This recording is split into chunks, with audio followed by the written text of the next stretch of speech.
अस्सलाम वालेकुम स्टूडेंट्स, कैसे हैं आप सब। मैं उम्मीद करता हूं कि आप सब खैरियत से होंगे। तो आइए आज के लेक्चर का आगाज़ करते हैं। आज हमने क्वेश्चन नंबर 4 को सॉल्व करना है।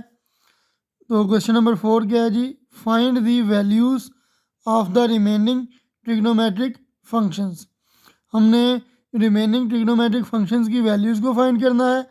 और पार्ट नंबर 1 है sine theta is equal to 12/13। Sine theta हमें दिया गया है 12/13 and the terminal arm of the angle is in quadrant 1।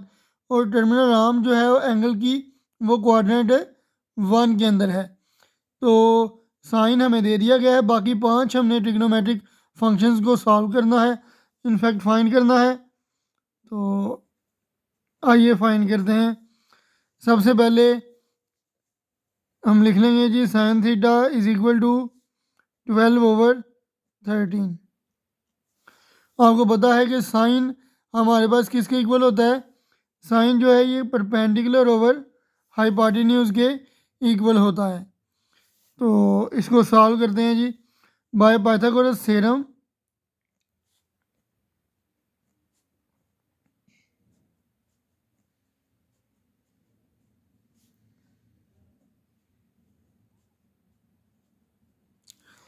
असल में हमें साइन दिया गया है, कॉस, टेन, सीकेंड, कोसीकेंड और कोटेजेंट हमने फाइंड करना है। और साइन आपको पता है परपेंडिकुलर पर हाइपोटेन्यूज होता है। हमने बेस की वैल्यू पहले निकालनी है, निकाल के उससे हमने बाकी तमाम ट्रिग्नोमेट्रिक फंक्शंस को लिख लेना है। तो पाइथागोरस थ्योरम क्या है जी?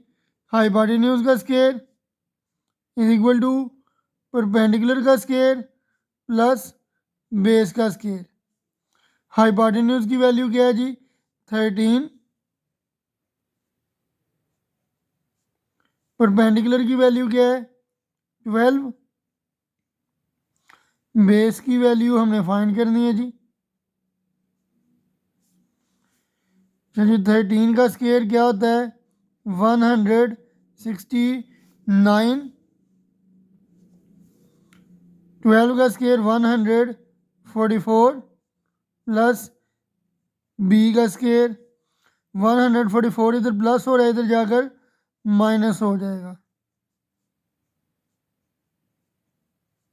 Is equal to b square 169 minus 44 ये 25 के इक्वल हो जाएगा, is equal to b square. अब दोनों तरफ हम क्या कर लेंगे? स्क्वायर रूट ले लेंगे। तो स्क्वायर और स्क्वायर रूट आपस में कैंसिल हो जाएंगे, तो हमारे पास पीछे बच जाएगा जी 25 का स्क्वायर रूट 5 होता है इक्वल टू बी, ये प्लस माइनस 5 लिख लेंगे। अब क्योंकि बेस एक लेंथ है तो ये नेगेटिव नहीं हो सकती, तो हम लिख लेंगे जी बेस इज इक्वल टू या बी इज इक्वल टू 5। अब बेस की वैल्यू हमारे पास 5 आ गई है, तो हम अब इसे कॉस, टेन, सीकेंड, कोसेकेंड और कोटेजेंट बना लेंगे। अच्छा जी, अब हम लिखेंगे जी कॉस थीटा। कॉस थीटा क्या है जी? Base over hypotenuse. बेस की वैल्यू अभी हमने फाइंड की है 5 और हाइपोटेन्यूज की वैल्यू हमें दी गई थी 13। अब क्योंकि हमारे पास क्वाड्रेंट 1 था, क्वाड्रेंट 1 के अंदर फर्स्ट क्वाड्रेंट के अंदर आपको पता है तमाम जो ट्रिग्नोमेट्रिक रेशोज हैं ये पॉजिटिव होती हैं, तो कॉस भी पॉजिटिव हो जाएगा। अब कॉस का रेसिप्रोकल सीकेंड थीटा होता है, तो सीकेंड थीटा क्या होगा? Hypotenuse over base. हाइपोटेन्यूज हमारे पास 13 है, ऊपर लिख लेंगे, और बेस की वैल्यू 5 है, नीचे लिख लेंगे। उसके बाद जी हमारे पास 10 है। 10 हमारे पास होता है जी परपेंडिकुलर ओवर बेस। परपेंडिकुलर की वैल्यू हमें दी गई थी 12 और हाइपोटेन्यूज की वैल्यू 13। इनफैक्ट हमें बेस की वैल्यू चाहिए थी, बेस की वैल्यू क्या है जी? 5। अब हमने कोटेजेंट थीटा फाइंड करना है। कोटेजेंट थीटा क्या होता है? Base over perpendicular. तो बेस हमारे पास क्या है? 5। परपेंडिकुलर हमारे पास क्या है जी? 12। अब हमारे पास एक फंक्शन रह गया है साइन का रेसिप्रोकल कोसेकेंट थीटा। तो लिख लेंगे जी यहाँ पर cosecant theta is equal to cosecant क्या होता है? Hypotenuse over perpendicular. हाइपोटेन्यूज की वैल्यू 13 है और परपेंडिकुलर की वैल्यू 12। तो ये था हमारे पास क्वेश्चन नंबर 4 का पार्ट नंबर 1। अब चलते हैं पार्ट नंबर 2 की तरफ। पार्ट नंबर 2 हमें दिया गया है cos theta is equal to 9 over 41 and the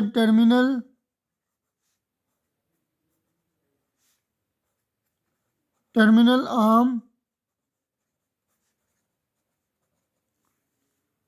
of the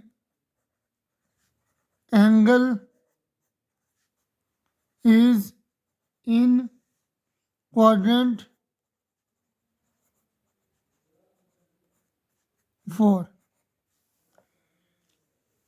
cos theta की वैल्यू हमें दी गई है 9/41 और क्वाड्रेंट हमें बता दिया उसने 4।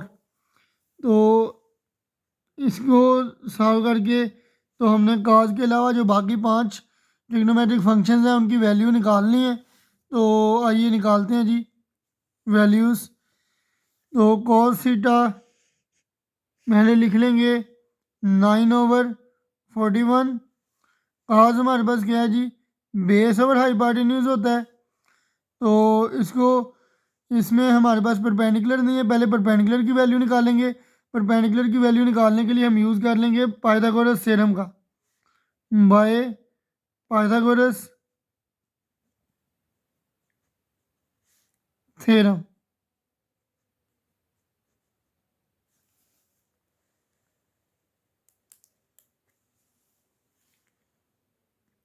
पाइथागोरस थ्योरम क्या है जी? हाइपोटेन्यूज का square is equal to perpendicular का स्क्वायर प्लस बेस का स्क्वायर।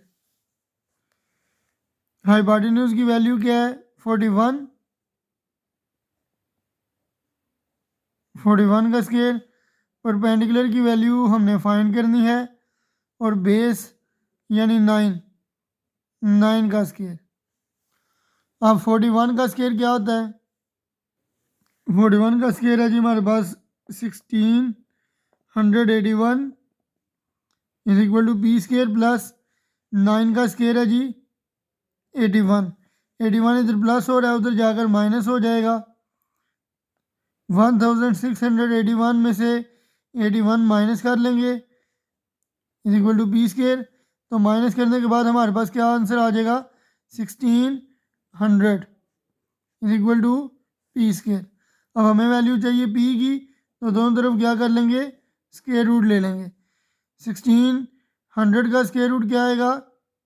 400 प्लस माइनस 400 और ये स्क्वायर और स्क्वायर रूट कट जाएंगे तो पी की वैल्यू आ जाएगी जी हमारे पास प्लस माइनस 400। अब क्योंकि परपेंडिकुलर हमारे पास एक लेंथ है तो हम कंसीडर कर लेंगे कि पी हमारे पास कितना है? 400। ठीक है जी। अब हमारे पास कॉस दिया गया था, हम पहले सीकेंड की वैल्यू फाइंड कर लेंगे।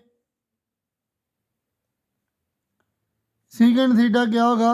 Hypotenuse over base. हाइपोटेन्यूज की वैल्यू हमारे पास क्या थी जी? हाइपोटेन्यूज की वैल्यू हमारे पास 41 है, बेस की वैल्यू 9। उसके बाद साइन की वैल्यू, साइन क्या होता है जी? Perpendicular over hypotenuse. परपेंडिकुलर की वैल्यू हमारे पास 400 आई है। हाइपोटेन्यूज की वैल्यू हमारे पास कितनी थी? 41। अब साइन का रेसिप्रोकल होता है जी कोसेकेंड थीटा।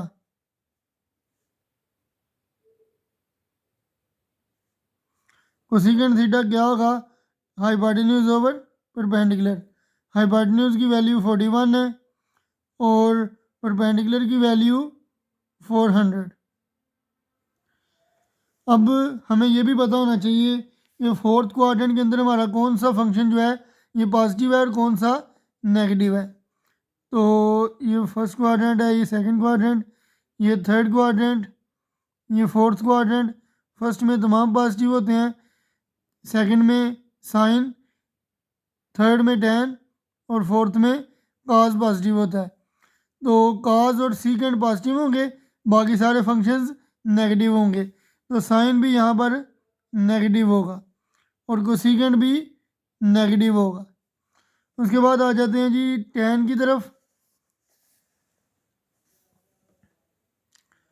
tan थीटा की वैल्यू क्या आ जाएगी? tan हमारे पास क्या होता है?